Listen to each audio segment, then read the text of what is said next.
I'm just an old woman, over 60, my hands shaking from blood pressure as I fumbled for my car keys. I'd forgotten my prescription. That's when I heard her, my daughter-in-law, cackling into her phone. "I sold your future home to pay my debts," she screamed. The one his mother was saving for him. My blood ran cold. She was talking about my house, the one I'd saved my whole life for him. "My name is Margaret Ellison. Maggie. I'm 62 years old, a widow living here in Maple Ridge, and my hands were shaking. It wasn't just the chill. My blood pressure has been a mess lately. I'd just pulled into the driveway from the supermarket, the trunk full of generics, my mind churning over a fresh stack of medical bills. I got to the porch, shifted the grocery bags, and cursed. My small purse, the one with my prescription slip, was still on the passenger seat. I set the bags down and walked back up the path. As I reached the porch steps, I heard the laughter. It was a high, sharp sound, like glass breaking. Paige, my daughter-in-law. The kitchen window was cracked open just enough, and her voice spilled out onto the porch, sharp and triumphant. She was on a video call with one of her friends. "You understand?" "Right," Paige shrieked, and I heard the sound of her laughing again. "I sold your future home to pay my debts. The house he thought his mother was keeping for the two of them. All gone. Used to pay off my loans, I stopped breathing. My hand flew to my chest. Future home. There was only one future home. A small, two-bedroom place over in Cedar Hill. My late husband, Frank, and I, we'd bought it nearly 20 years ago. We'd saved every dime, fixed the roof ourselves. It was our investment. Sure. But it was meant for Evan. A nest egg. A late wedding gift, I'd always called it. For when he finally got his feet under him. The deed was still in my name. Only my name. The sick, sweet tone of her voice twisted in my stomach. "Oh, I just feel so bad for her." Paige cooed to her friend, dripping sarcasm. "Maggie's just drowning in credit card debt, secret loans. You know all these medical problems. She practically begged me to handle it. Had to sell the future home just to keep the collectors away." A pause, then more laughter. "I'm just helping the poor old woman out. And Evan. He still thinks that house was meant for him. Utterly clueless. This wasn't a joke. This wasn't a plan. It was done. Hold on."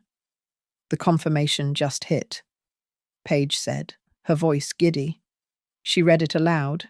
Contract signed. Funds transferred from Skyline Lending and the buyer.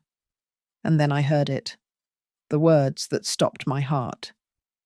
"The electronic signature of Margaret Ellison has been verified. My name. My signature." "He won't dare argue," Paige continued, mapping out her victory. "I'll tell him straight. Your mother sold your future home to pay her debts. If you're mad, be mad at her. She was going to make me the villain. The senile old woman who'd ruined her own son's future."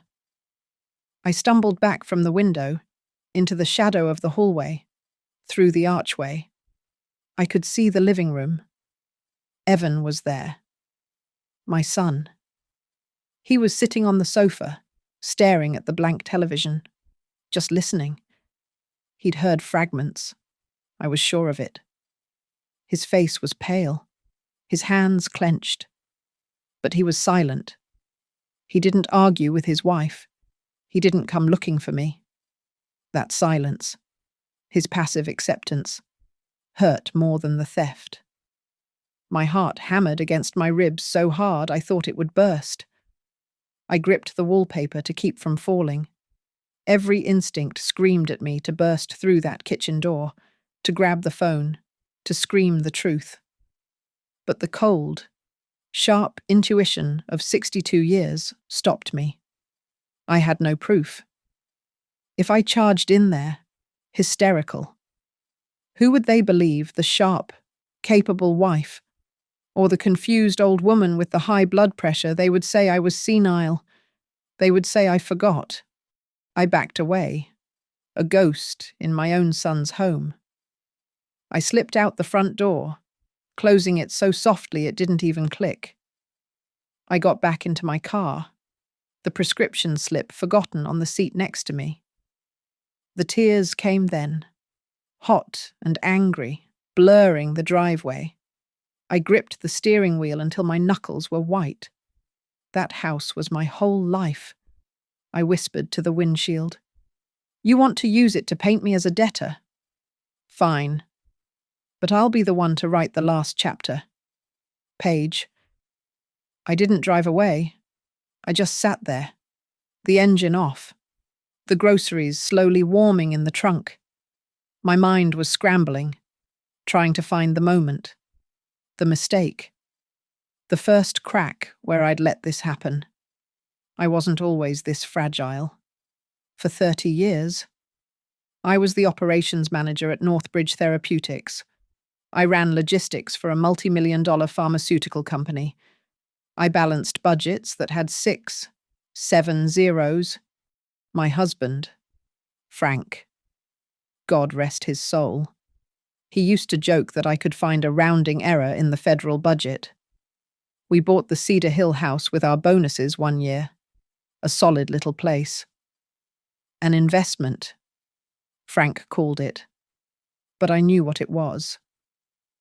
We'll give it to Evan when he's settled, I'd said. And that's what it became, Evan's future home. Evan. He was always my blind spot. A brilliant boy. Always had his nose in a book. Aced his classes. But money. It evaporated around him. I remembered, clear as day, paying off a $3,000 credit card bill when he was in his junior year of college. It's just kids being kids. Frank, I'd argued. He'll learn. He'll grow up. Frank had just grunted, but I'd written the check. Then came Paige. She appeared at Evan's office holiday party about 5 years ago. She was young, sharp, and wore a dress that probably cost more than my first car.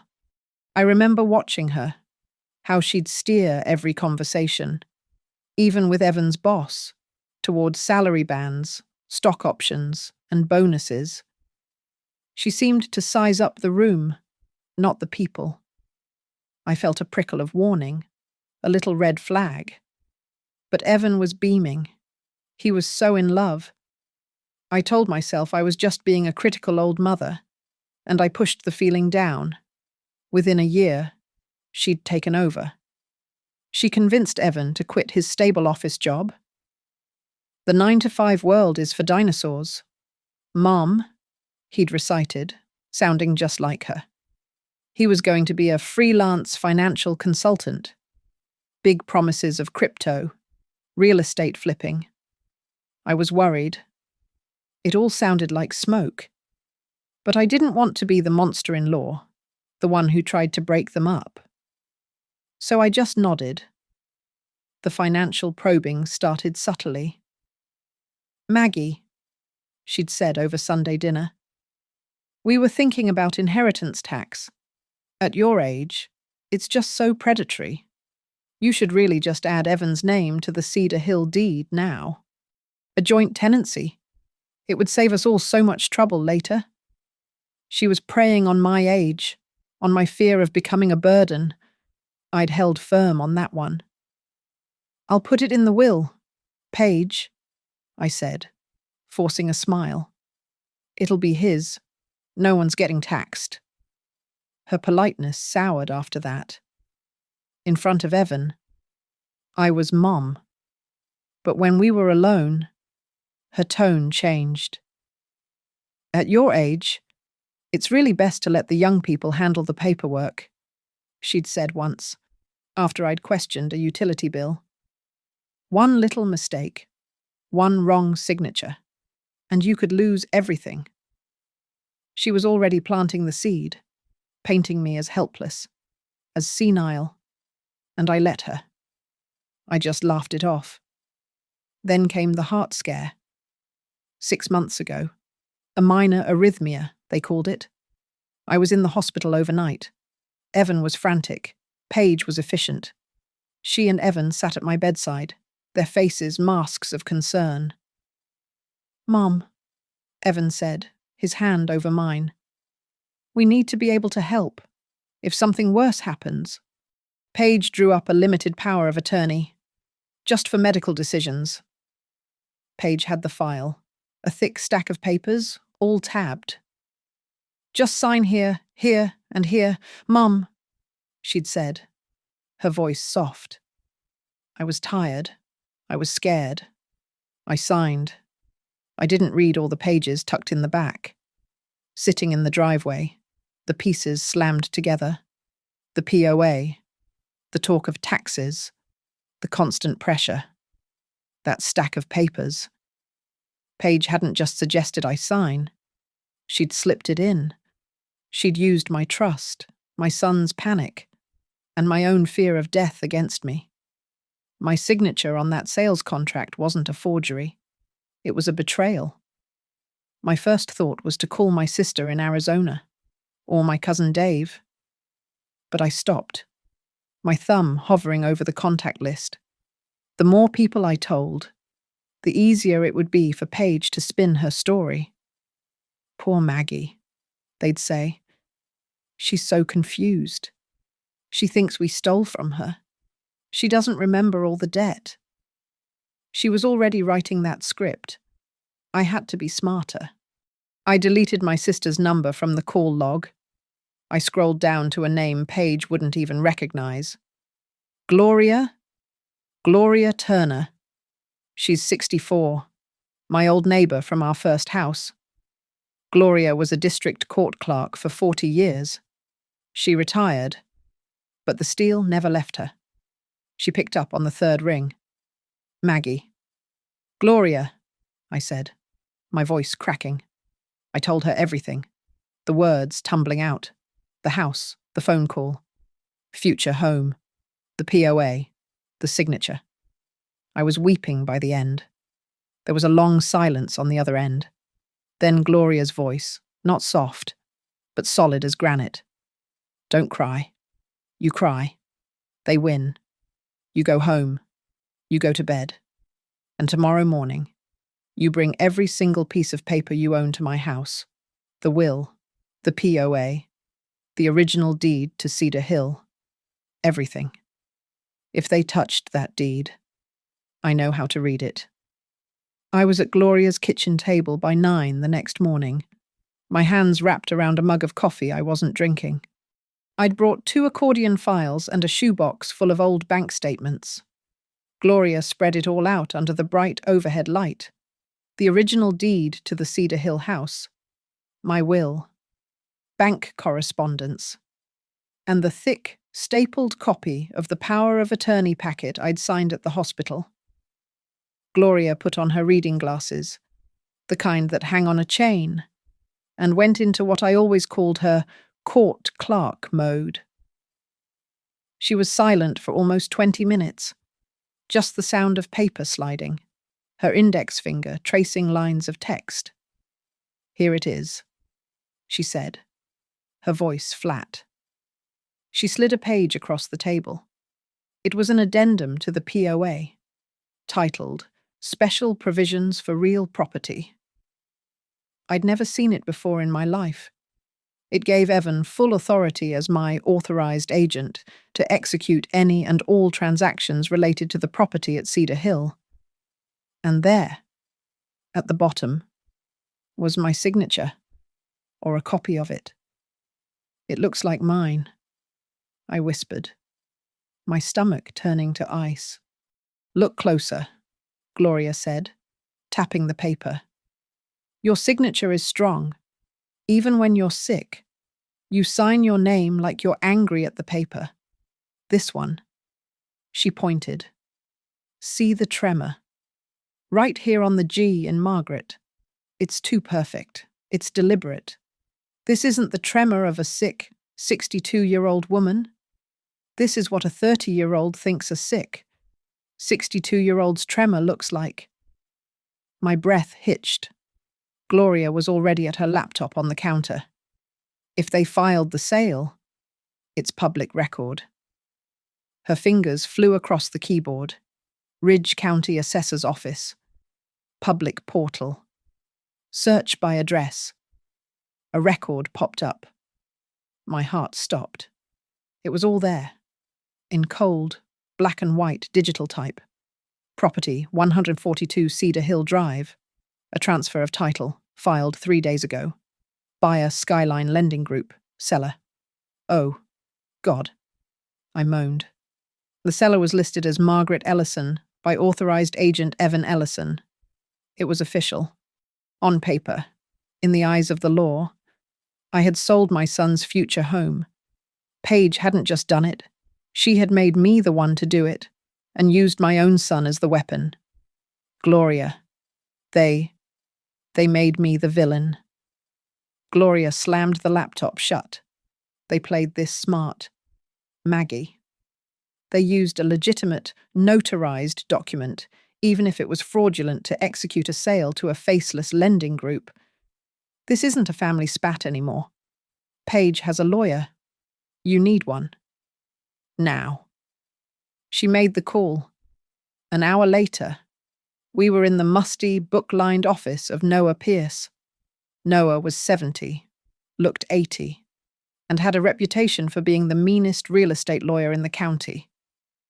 He listened without a single interruption, his face set in a permanent scowl as he reviewed the addendum and Gloria's printout from the county website.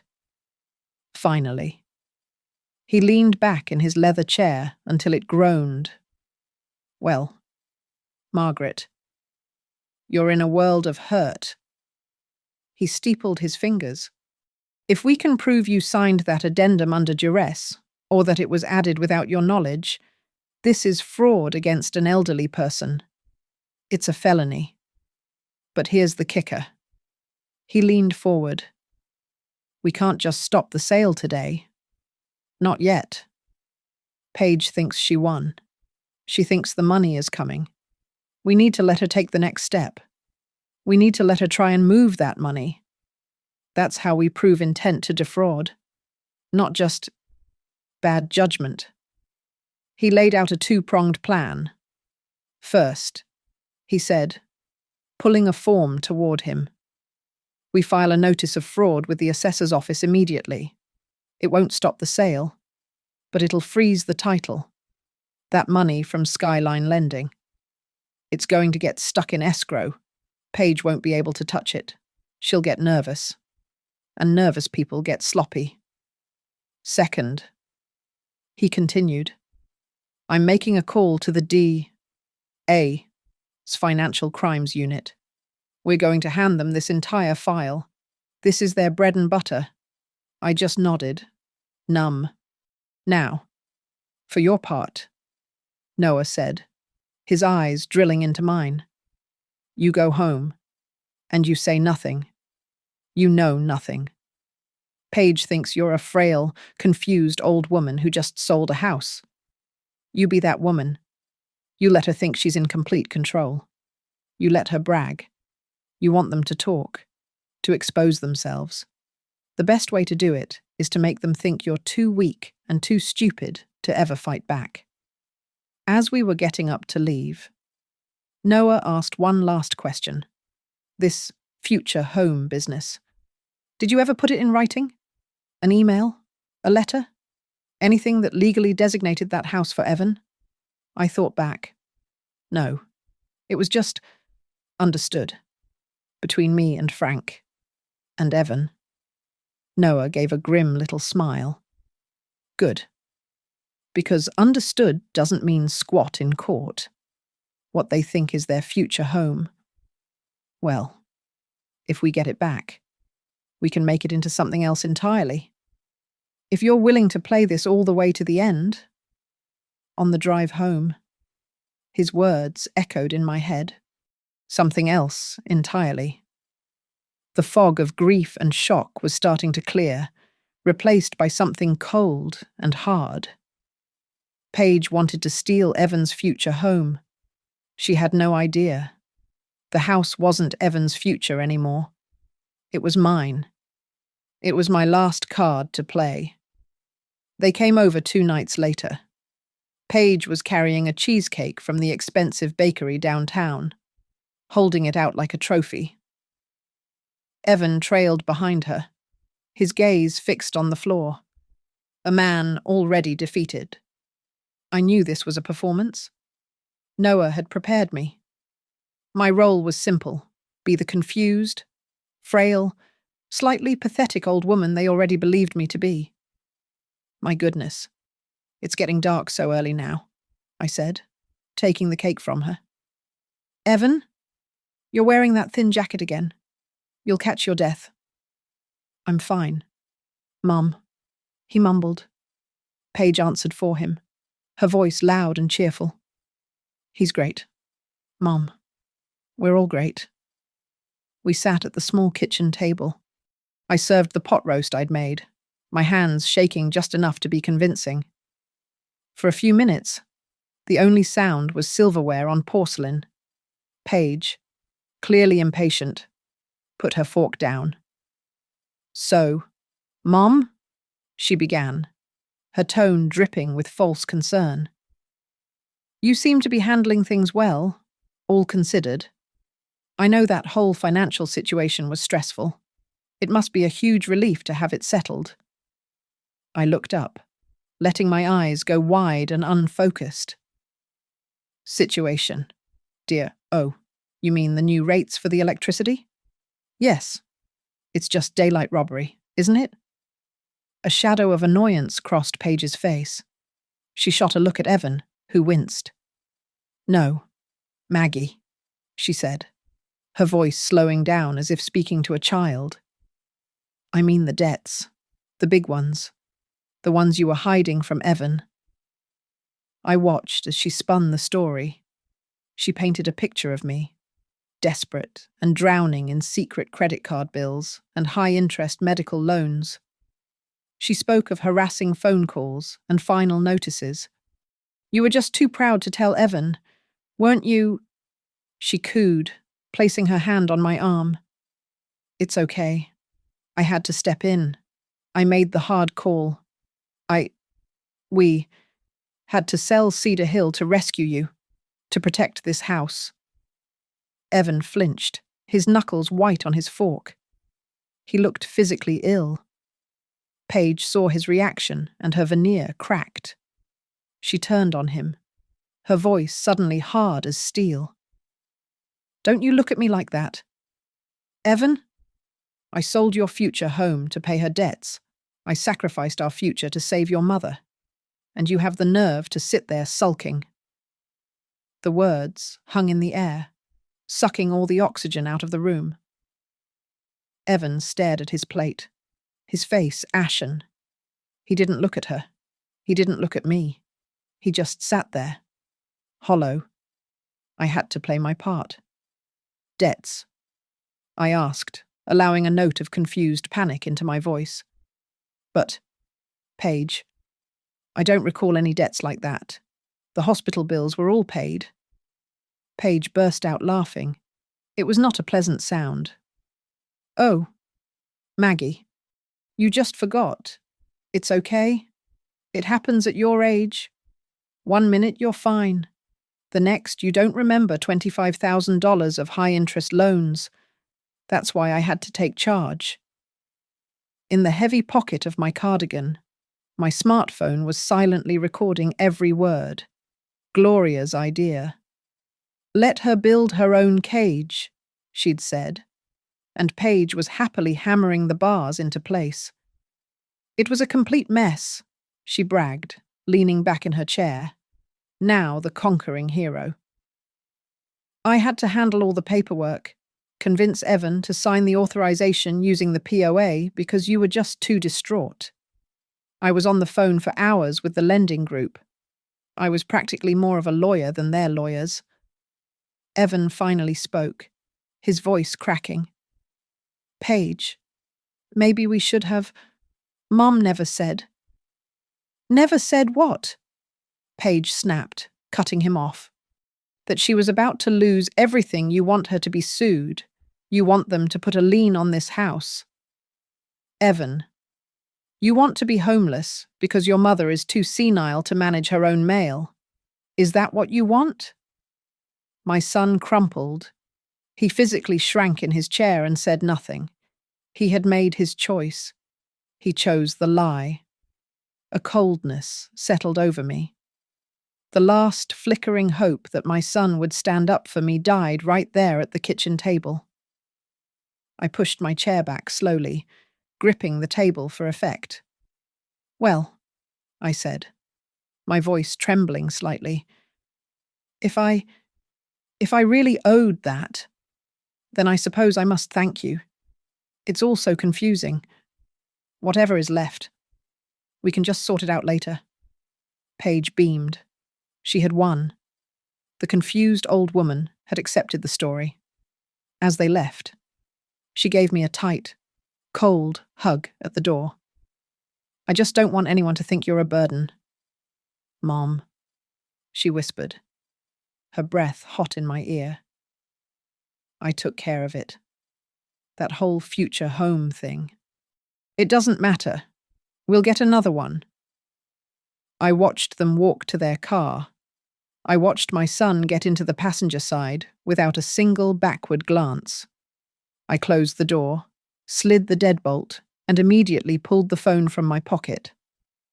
I stopped the recording and sent the audio file to Gloria. My phone rang less than a minute later. It was Gloria. Maggie, she said, and I could hear the cold fury in her voice. She didn't just sell a house. She sold a story.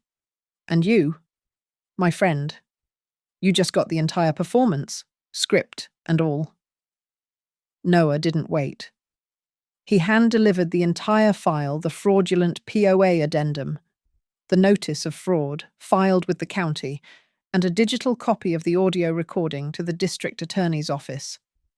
It landed on the desk of an assistant DA named Alicia Moreno. She was in her 40s, sharp, and specialized in financial crimes, particularly those targeting the elderly. According to Noah, she listened to the audio from my kitchen table once, then immediately requested a full background check on Paige.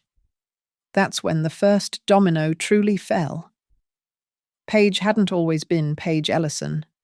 Her maiden name was Paige Larkin, and that name was flagged.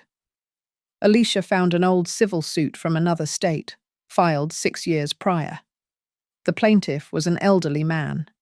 The defendants were his son and his son's new wife, Paige Larkin. The complaint was chillingly familiar, alleging they had fraudulently sold his home from under him, claiming it was necessary to settle his debts.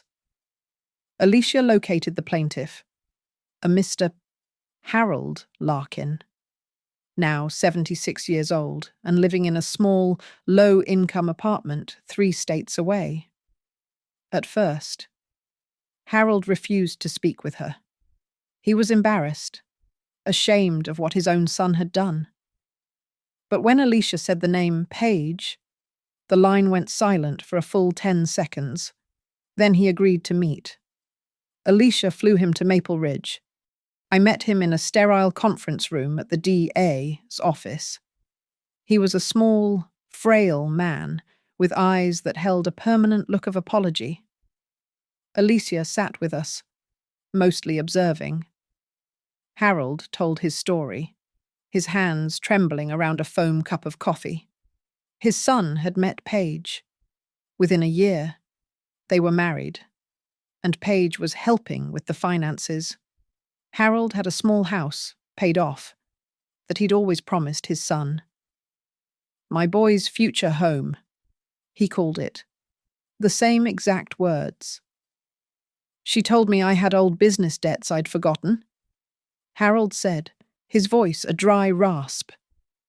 Told me I was sick, that my memory was going.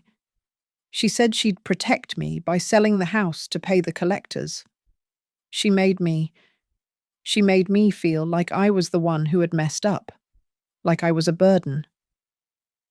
They sold the house, put him in a cheap assisted living facility, and within 2 months, they had vanished. The checks for the facility stopped. He'd been living on Social Security ever since. The pattern is identical, Alicia said, her voice hard. The promise of a future home, the fabricated debts, the story of selling to save the parent, and finally, turning the parent into the villain in their own story, making them feel guilty for the crime committed against them. Harold looked at me, his eyes filled with a terrible understanding. I filed a lawsuit, he admitted. But he was my son. I couldn't go through with it. I dropped the case. I thought maybe he'd come back. He never did. He reached a shaky hand across the table. If I could go back, Mrs. Ellison, I would do exactly what you are doing now. I would burn them to the ground. With Harold's testimony, my case was no longer just a family dispute. It was a criminal pattern. Alicia was now investigating Paige for systemic fraud.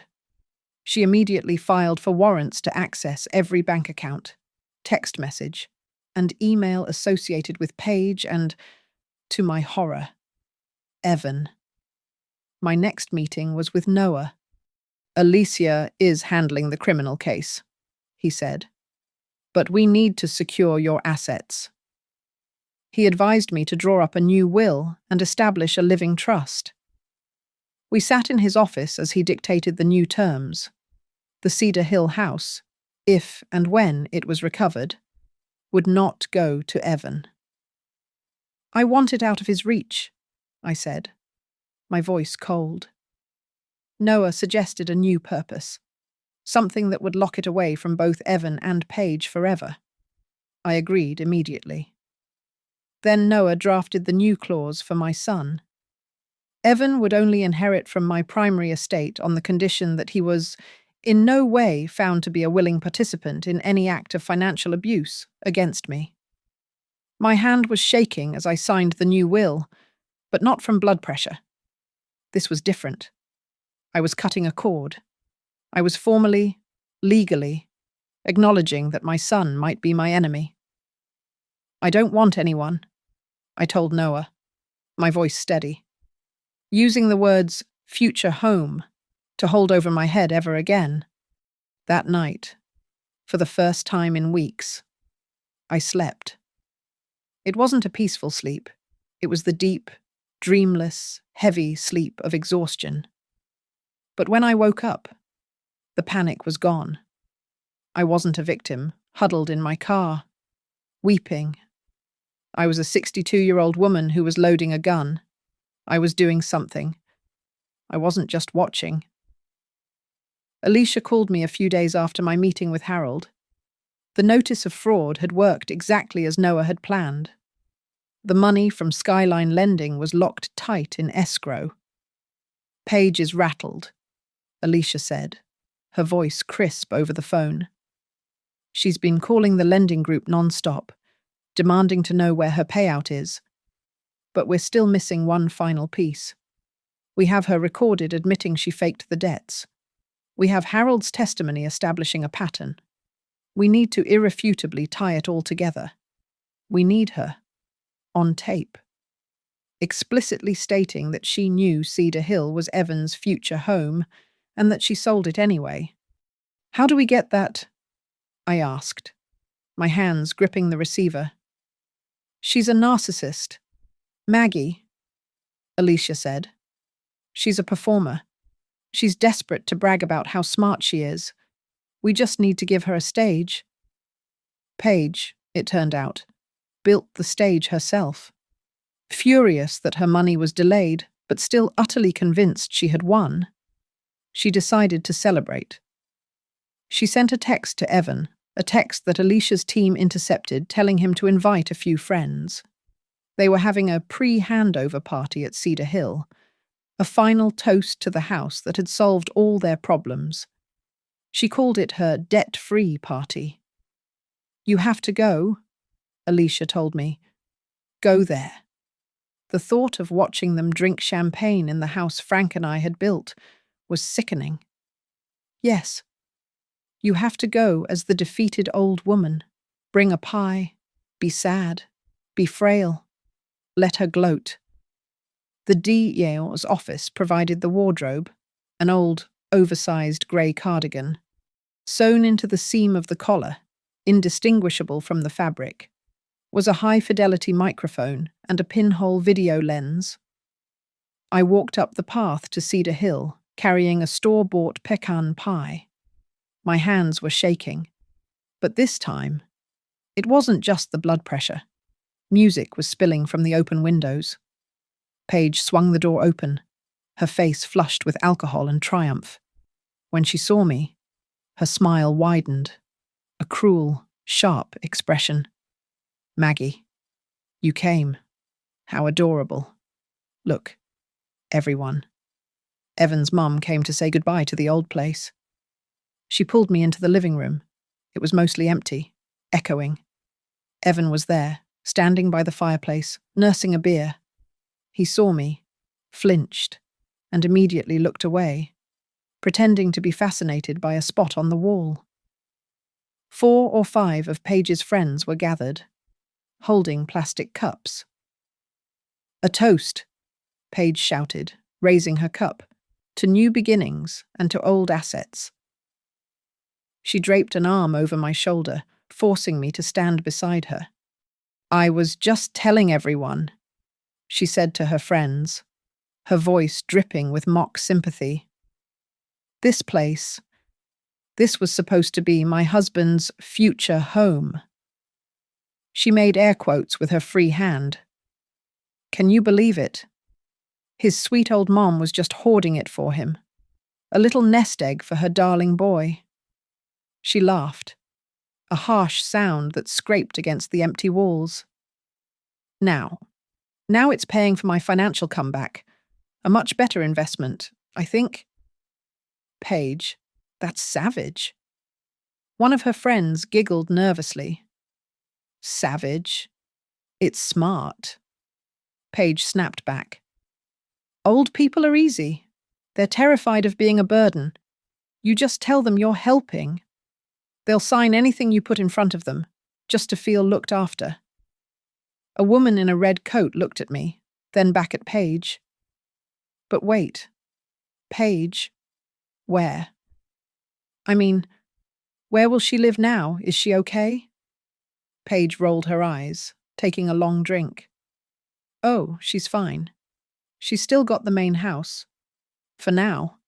As long as she's a good girl and doesn't cause any trouble." She paused, then leaned in, her voice dropping to a conspiratorial whisper that the microphone caught perfectly. "If she gets difficult? Well, then her future home might just be a room at the Maple Ridge nursing home. Not quite Cedar Hill. Is it?" I could feel the heat of her breath. The humiliation was a physical weight, pressing me down. I just stood there, letting my face crumble, playing the part of the humiliated, broken mother. But beneath the act, my blood was ice. I stared at the floor, not as a victim, but as a witness. Every word she spoke was a gift to Alicia, across the room. Evan shut his eyes. He visibly winced at the words, "nursing home." It was the first time I'd seen him react to her cruelty with anything but passive acceptance.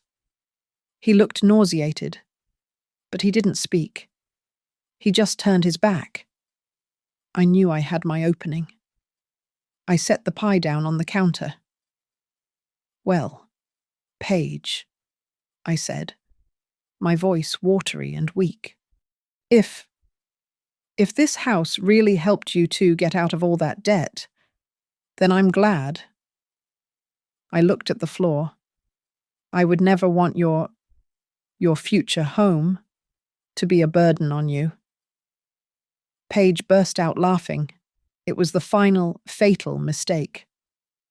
Future home, she scoffed, snatching the pie. Maggie, God love you, you're not listening. This dump. This was never our future. This was just a stepping stone, a cash machine. Our future home is going to be a high-rise condo, and this place just paid the down payment. I didn't stay much longer. I mumbled something about my medication and slipped out the door. Evan never looked up. Alicia was waiting in an unmarked car 2 blocks away. I got in, took off the cardigan, and handed it to her. She plugged the device from the collar into a tablet. We sat in the silence of the dark car, watching the tiny, shaky video. We watched Paige's gloating, her malice, her casual, brutal dismissal of me. When the video ended, Alicia was silent for a moment. She looked over at me, her face grim. "Maggie," she said, "you just gave the jury their opening statement." She picked up her phone. "I'm drafting the warrants now. Search warrants for every device they own, seizure warrants for their bank accounts, and an arrest warrant for Paige the second she makes one more call to that lender." He came 3 days later. It was just Evan, by himself. He knocked. A weak, hesitant sound. Not the confident way Paige always used the key.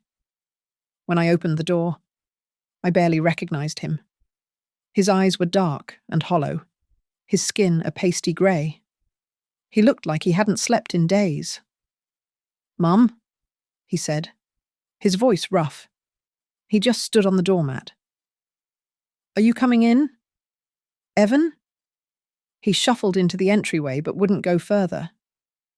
She's frantic," he stammered. "She got a formal notice. The bank? They said the funds from the Cedar Hill sale are on hold. Something about a disputed transaction. The title is frozen." He finally looked at me, and his eyes were full of a desperate, misplaced anger. "Mom, what did you do? Did you call them? Did you try to stop it?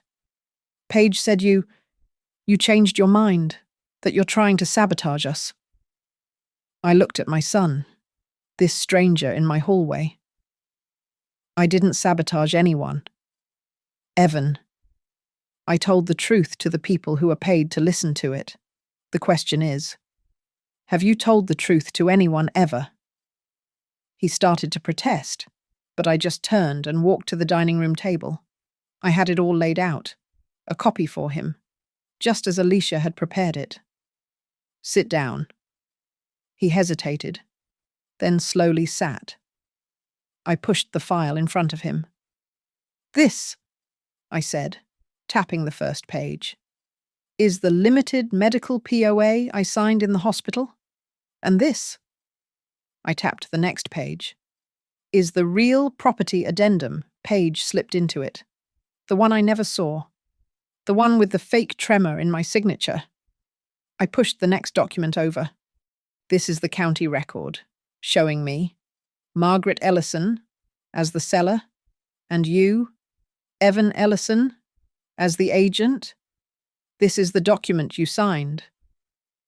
"Paige said it was to help you," he whispered, his hands starting to shake. "Help me what?" I slid my phone across the table and pressed play. It was the audio from our dinner. His wife's voice, loud and clear. "I sold your future home to pay her debts." Followed by her bragging about how I'd forgotten and how she'd handled all the paperwork.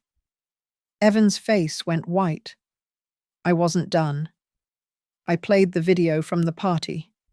Paige, drunk and triumphant, arm draped over my shoulder. His sweet old mom was just hoarding it for him. Old people are easy. If she gets difficult, well, then her future home might just be a room at the Maple Ridge nursing home. He made a choking sound and pushed the phone away. No. No. She She was upset about the money. She was upset because she was caught. Evan, not because she was in debt. I slid the last document over. My bank statements. My credit report. Here. Look. No $25,000 loans. No hidden credit cards. The only debt I had was the hospital bill for my heart, and it was paid in full 2 months ago. He stared at the papers, his mind clearly struggling to hold the two conflicting stories. But the debts. Paige.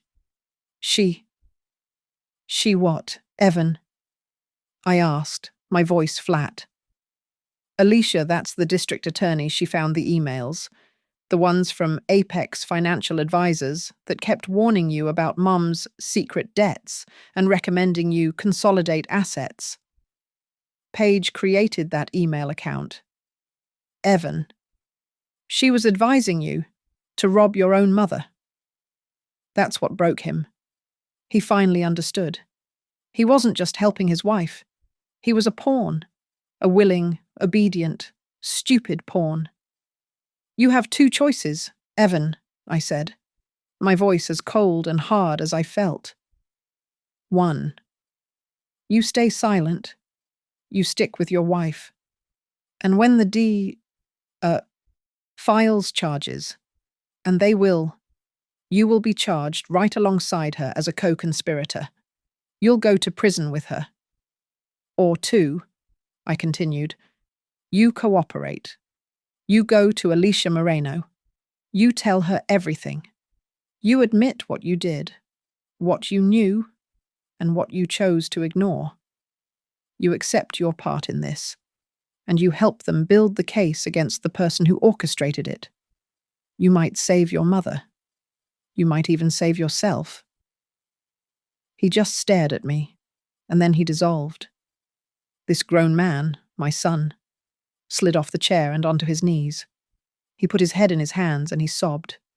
Great, heaving, ugly sounds. I didn't know, he cried. I wanted to protect her, our family, my pride. She said I was finally being the man of the house. The pity I thought I would feel just wasn't there. You weren't protecting anyone.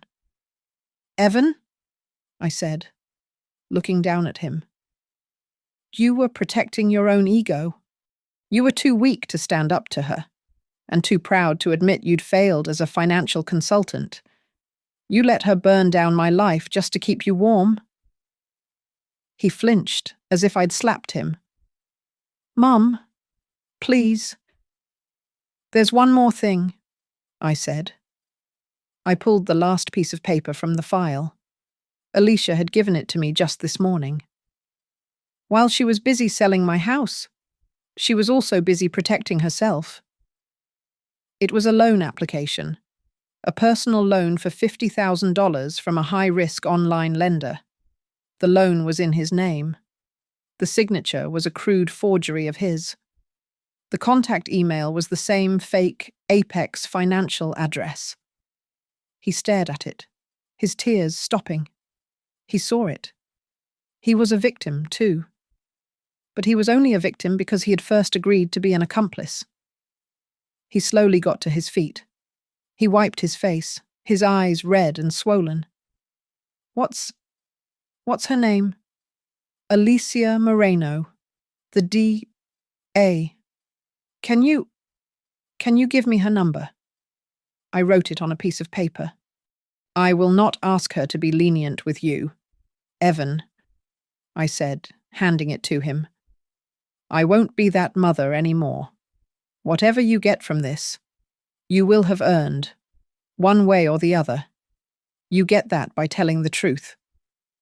He nodded, his whole body trembling. Alicia had already prepared for this. She had a plan. Evan called her from my kitchen. He agreed to it. He would go home. He would wear a wire. He would have one last conversation with his wife.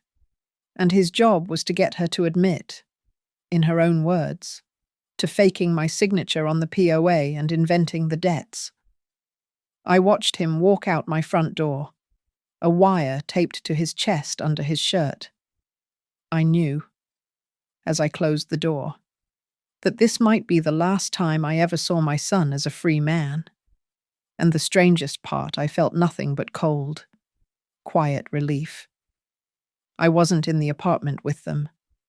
I was where Alicia had told me to be, sitting in the back of an unmarked sedan 2 streets over, a tactical van parked in front of us. A detective sat beside me, monitoring a laptop with a simple audio feed. I was listening to my son's heartbreak in real time.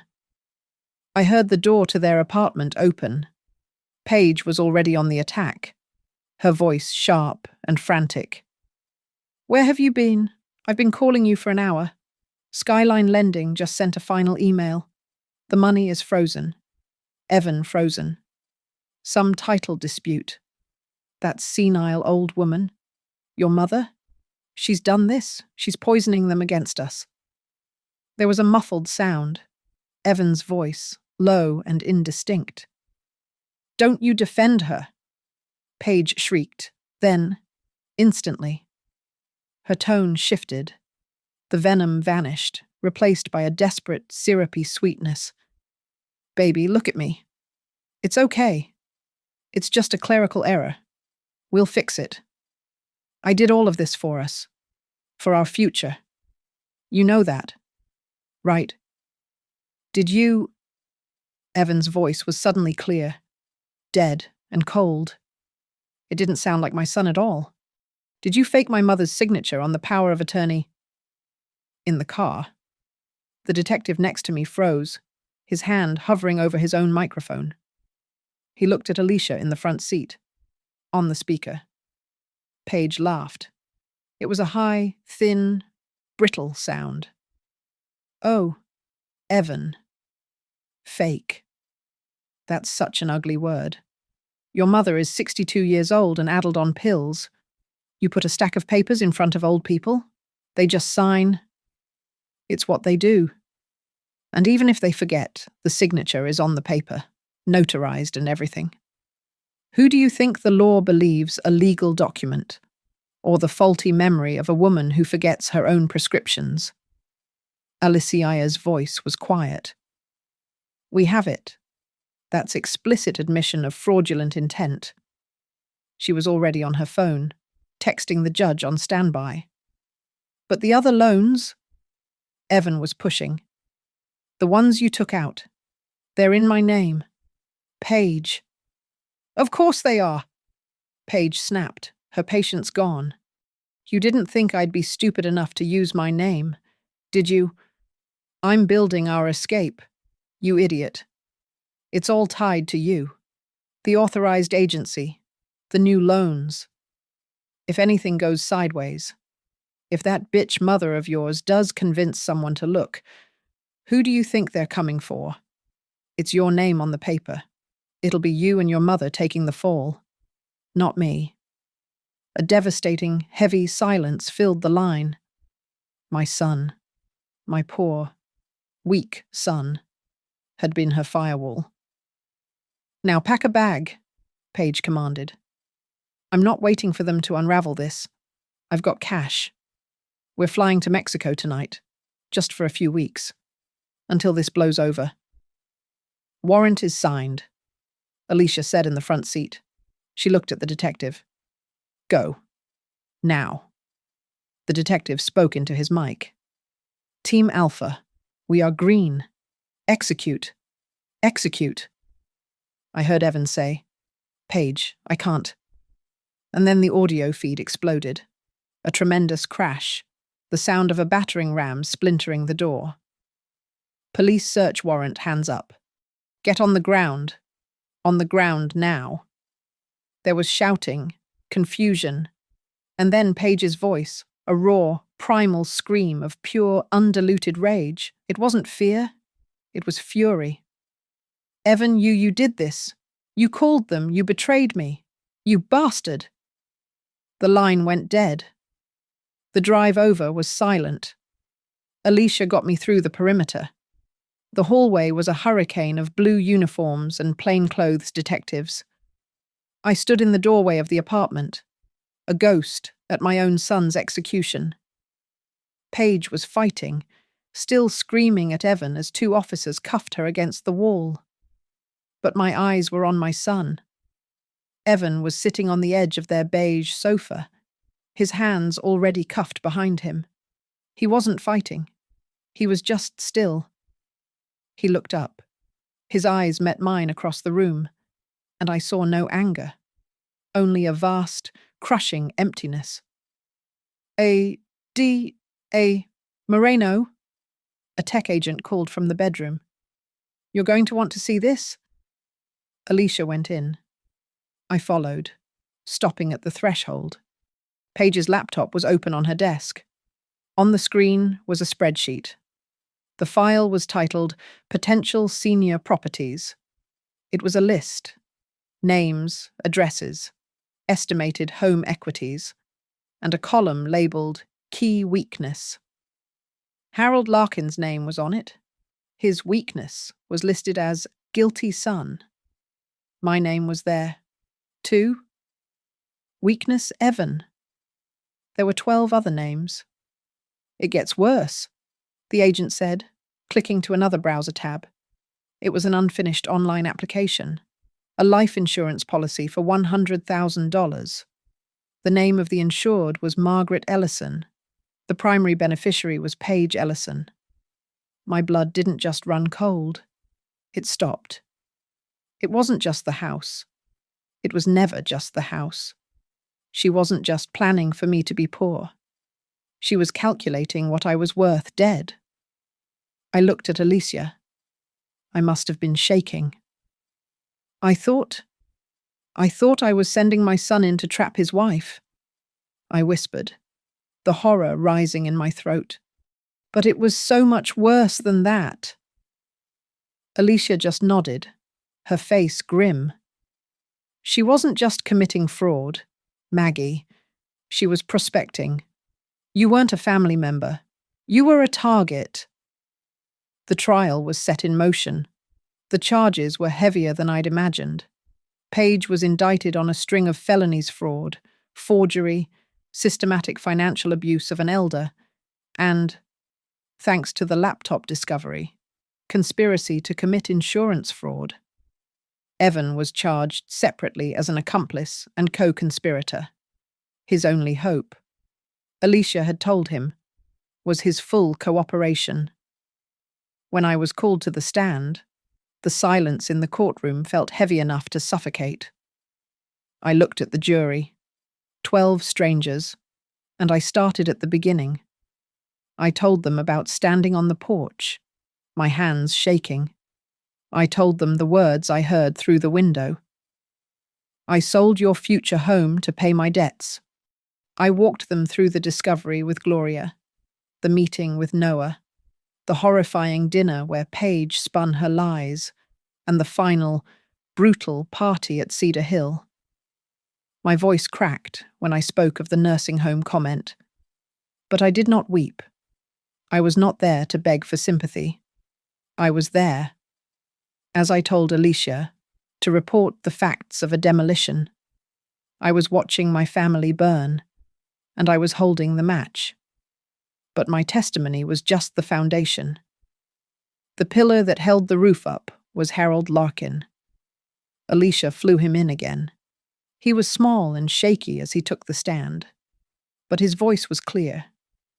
He told the jury about his own house, his own son, the same lies, the same fabricated debts, the same future home that was stolen. He told them about the nursing home he was abandoned in. Alicia let his story hang in the air. Then she pointed directly at Paige. Mr. Larkin, do you see the woman who did this to you? The woman who was married to your son, in this courtroom today? He raised a trembling finger. Yes, she's right there. That's Paige. Alicia turned to Paige, her voice like ice. Ms. Ellison, do you know this man? Do you recall Mr.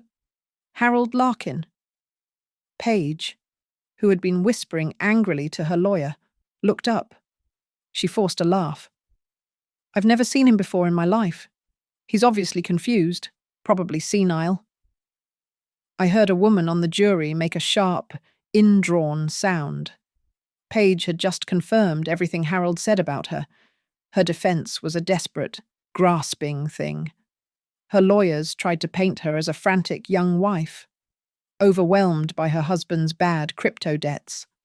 A woman who simply loved too much and panicked. They tried to shift the blame to Evan, portraying him as the failed provider who pushed her to these extremes. But Alicia shredded that defense in less than an hour. She put the spreadsheet on the main screen for the jury to see: projected equity from senior properties. She played the audio from my kitchen. I sold your future home to pay her debts. She played the video from Cedar Hill. Old people are easy. They'll sign anything. The loving wife vanished, replaced by a cold, calculating predator. The worst part of the trial was Evan's testimony. He looked thin, almost skeletal, in a suit that hung off his shoulders. He didn't look at Paige. He didn't look at the jury. For most of it, he looked at his cuffed hands. He admitted everything. He admitted he was a coward. He admitted he knew, deep down, that the debt story was a lie. He admitted he signed the agency papers without reading them, just to appease his wife. He admitted he sat in silence while Paige called me a burden and a senile old woman who was ruining their lives. When his own lawyer asked if he had anything more to say, he finally looked up. He looked past the lawyers, past the judge, and directly at me, sitting in the front row. His voice was hoarse. I am not asking my mother to forgive me today. I don't deserve it. He paused, his throat working. I just want the court to know she did the right thing. When I was too weak, she did the right thing by exposing us. While the criminal trial was happening, Noah was in civil court. With the evidence of the fraudulent POA, the judge granted an immediate summary judgment. The sale to Skyline Lending was ruled null and void. The contract invalid. The house at Cedar Hill reverted to its one true owner, me. We waited 2 days for the jury to return. I sat in the courtroom. Gloria on one side, Harold on the other. My heart was a stone in my chest. The foreman read the verdict. Paige guilty on all major counts. Evan guilty of being an accomplice. But the jury noted his full and voluntary cooperation. I felt a strange, cold wave of relief. It wasn't joy. It was just the end. I had won. But I had lost my son. As the judge prepared to set a sentencing date, Paige's lawyer, a slick man in an expensive suit, scrambled over to Alicia and Noah. He was whispering, frantic. She'll talk. She'll give you the whole network. Skyline. The brokers who find the targets. She'll give you all of them. For a deal. A reduction in the sentence. Alicia looked at the lawyer, then at Paige, who was staring at her with hateful, terrified eyes. We will always consider new information, Alicia said, her voice loud enough for me to hear. But I assure you, Counselor, no deal on earth is going to erase what she did to Mrs. Ellison and Mr. Larkin. This court will sentence her for that. On the day of the sentencing, the courtroom was packed. I sat in the front row, Gloria and Harold beside me. The judge was stern, his voice echoing in the silence. Paige, seeing her deal to trade information had only resulted in a slightly longer sentencing memorandum, was shaking with rage. The judge read his findings. Paige Ellison, for the systematic and predatory fraud against multiple elderly victims, was sentenced to 10 years in a state penitentiary. Evan Ellison, in light of his full cooperation with the prosecution and his own status as a victim of financial coercion, received 5 years of supervised probation, 1,000 hours of community service, and was ordered to pay restitution to the fund Alicia had set up for Harold. Before the sentences were finalized, I was given the chance to speak. I stood, not at the podium, but from my seat. I didn't look at Evan. I looked directly at Paige. "You used a phrase," I said, my voice clear and steady, not a tremor in it. "You used the words future home as a weapon. You used it to steal, to humiliate, and to break a family. Today, I'm taking that word back. This was never about money. It was about limits. It was about self-respect. I am not here to talk about forgiveness. I'm here to close the account." Then, I turned to the judge.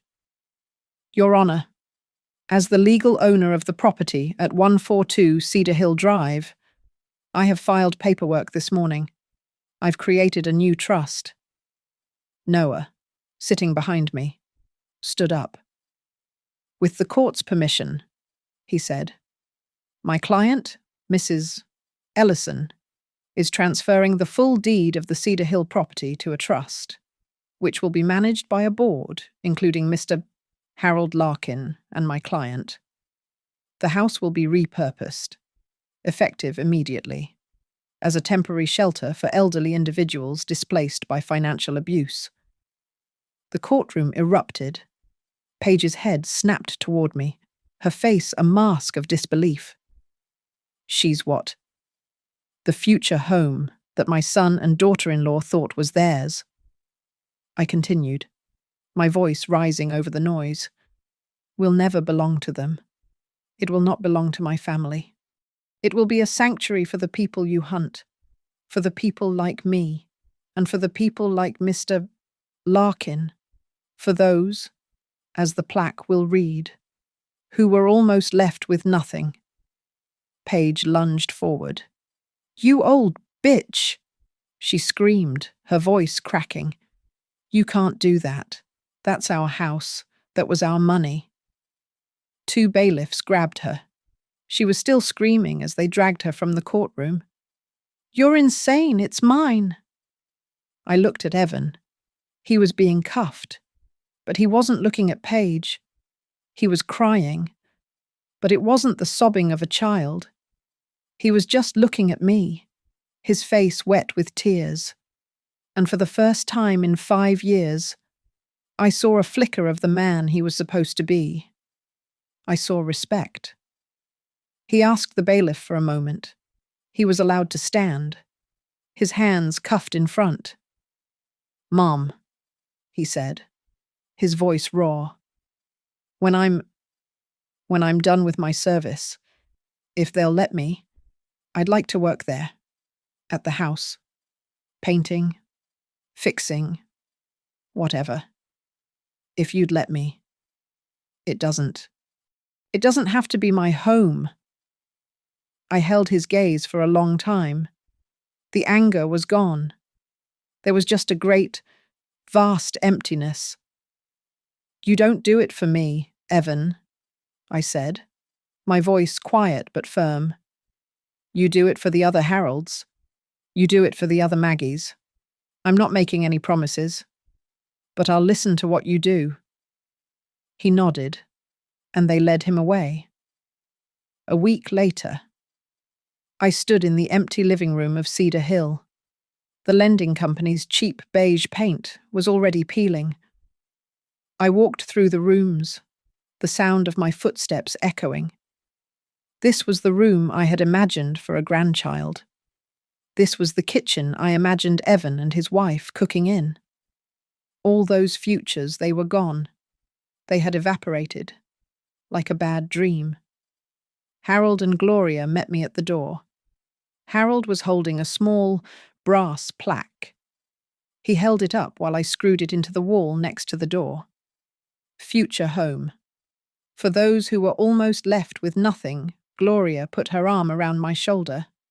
Harold just smiled. A real smile. And I saw tears in his eyes. That night, I sat on the front steps of Cedar Hill by myself. The air was cool and clean. I didn't think about Paige in her cell. I didn't think about Evan in his halfway house. I listened to the wind in the trees, and I thought, I didn't let them write my story for me. I realized future wasn't a thing you could buy and put in a trust for your son. It wasn't an asset. It was the thing you built for yourself, every day, by refusing to be a victim. The house was no longer a legacy to be left behind. It was proof. Proof that a 62-year-old woman could still redesign her whole life. I locked the front door of the shelter, put the new key in my pocket, and turned away. A small, real smile touched my lips. They sold their future to pay their debts. Me? I just bought mine back with that same house. Thank you so much for listening to my story today. I'm always curious. Where in the world are you listening from? Let me know in the comments so we can all connect and share our thoughts. And if this story touched you, please consider subscribing to Grandma's Family Diary, give this video a like, and hit that hype button. It really helps get these stories out to more people who need to hear them.